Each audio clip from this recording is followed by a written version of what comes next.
rekan-rekan calon auditor sekalian, salam sejahtera bagi kita semua. Pada kesempatan kali ini, kita akan bersama-sama menyaksikan penjelasan dari Pak Wiranto, seorang auditor PHPL mengenai etika auditor. Semoga materi ini akan bermanfaat bagi rekan-rekan sekalian. Selamat menyaksikan.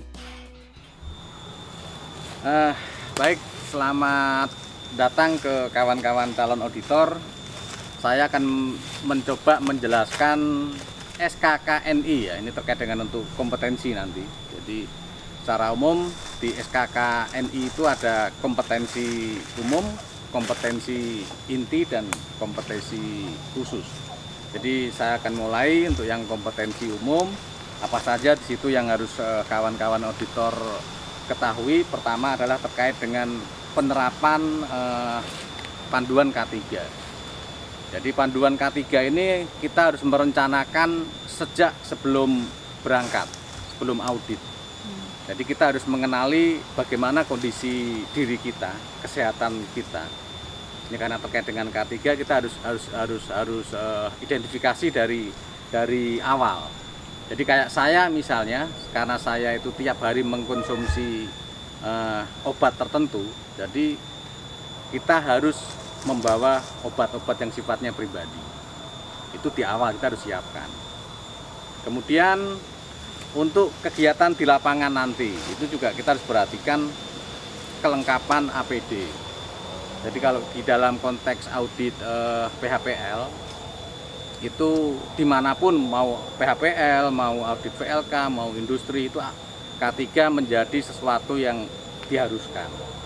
Karena terkait dengan keselamatan diri kita ya. Jadi kalau di lapangan itu yang harus ada, kita auditor itu harus menggunakan helm gitu ya, kemudian sepatu safety, kemudian masker, itu yang harus ada. Jadi kalau auditor tidak ada, itu bisa dikomunikasikan dengan auditi. Apakah auditi punya alat itu enggak? Kalau tidak ya auditor harus bawa sendiri.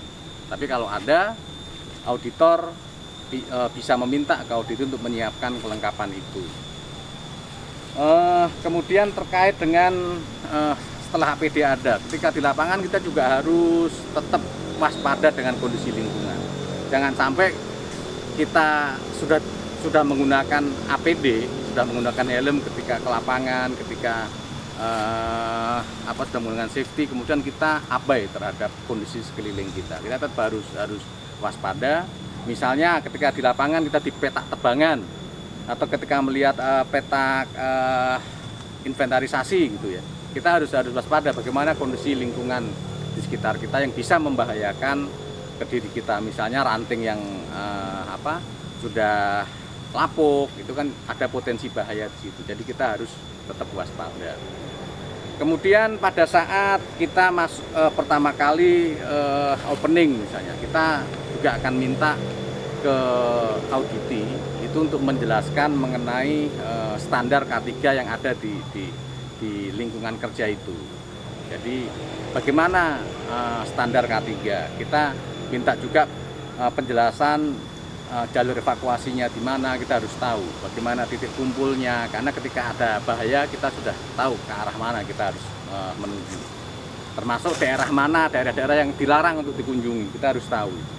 Gudang pupuk, gudang pestisida atau BBM itu daerah yang tidak boleh dikunjungi oleh setiap orang tanpa pengawalan dari pihak perusahaan.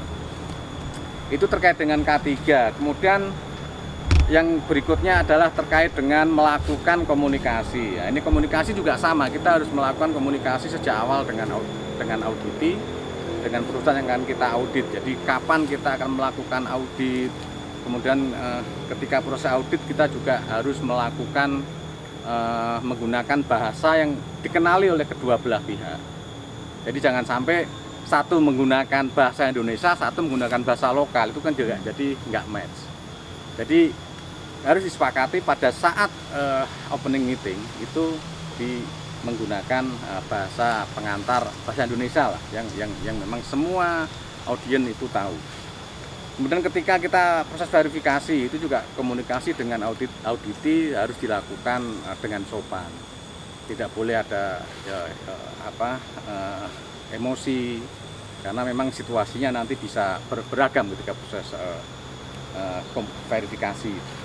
Kemudian terkait yang komponen yang ketiga adalah melakukan kerjasama tim. Ya, ini kerjasama tim juga sama, itu dimulai sejak sebelum audit. Jadi penyusunan rencana kerja itu juga melibatkan tim, penyusunan dokumen yang lain, kebutuhan dokumen itu juga butuh kerjasama tim. Ketika di lapangan ini kita juga perlu kerjasama tim, karena ada beberapa dokumen itu yang memang digunakan bersama. Jadi kita harus bisa bekerjasama dengan tim. Tidak boleh satu dokumen yang memang itu akan digunakan bersama itu dikuasai terus. Itu tidak boleh, karena pasti akan menimbulkan konflik di internal tim. Jadi harus ada kerjasama. Kemudian yang ketiga adalah yang keempat ini adalah komponen melaksanakan konsultasi publik. Nah, konsultasi publik ini juga harus dirancang dari sebelum kegiatan dilakukan. Jadi kita harus mengidentifikasi dulu stakeholdernya seperti apa, isu-isu apa yang ada di lokasi yang akan kita audit.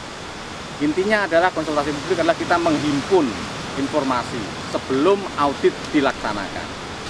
Dan yang paling utama ketika konsultasi publik, kita tidak boleh menyampaikan informasi apapun terkait dengan perusahaan ke audien. Ini terkait dengan itu tadi, etika auditor. Jadi terkait dengan kerahasiaan data. Jadi kita tidak boleh, walaupun konsultasi publik, kita tidak boleh menyampaikan informasi yang sifatnya operasional. Makanya bisa juga ketika konsultasi publik itu dihadirkan juga pihak unit manajemen. Boleh juga ya. Jadi ketika nanti ada isu-isu yang berkembang oleh masyarakat, itu kalau memang masyarakat perlu penjelasan atau pihak manapun atau LSM perlu penjelasan, itu bisa dijelaskan oleh audit. Jadi saya kira itu untuk kompetensi umum yang harus dipahami oleh para auditor maupun calon auditor yang sedang mengikuti training ini. Saya kira itu. Terima kasih.